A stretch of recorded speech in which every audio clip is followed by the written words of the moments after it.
Good morning. You ever feel like you're on a roller coaster? Up one day, down the next, hoping to get back up? It might comfort you to know that you're not the first person that felt that way. In fact, back in 1421, Thomas à Kempis wrote, "The great saints and ancient prophets frequently experienced the alternation of up and down, joy and sorrow. If the great saints are exposed to such variations, we who are poor and weak should not be discouraged if our spiritual life fails to be uniformly ecstatic. The Holy Spirit gives and takes according to His own divine purpose. I have never met anyone so religious and devout that he has not felt occasionally some withdrawing of grace." C.S. Lewis picked up on that theme in this book called The Screwtape Letters. It's a very interesting book. Let me read just a little bit about the law of undulation. This is fictionally one demon speaking to another.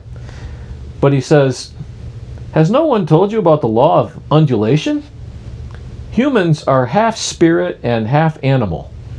As spirits, they belong to the eternal world, but as animals, they inhabit time. This means that while their spirit can be directed to an eternal object, their bodies, passions, and imaginations are in continual change. For to be in time means to change. Their nearest approach to constancy, therefore, is undulation, the repeated return to a level from which they repeatedly fall back, a series of troughs or valleys and peaks. If you had watched your patient carefully, you would have seen this undulation in every department of his life: his interest in his work, his affection for his friends, his physical appetites, all go up and down. As long as he lives on earth, periods of emotional and bodily richness and liveliness will alternate with periods of numbness and poverty. The dryness and dullness through which your patient is now going are not, as you fondly suppose, your workmanship.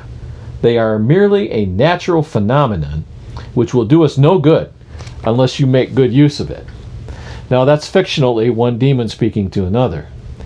You know, the valleys and the troughs are places where we are vulnerable.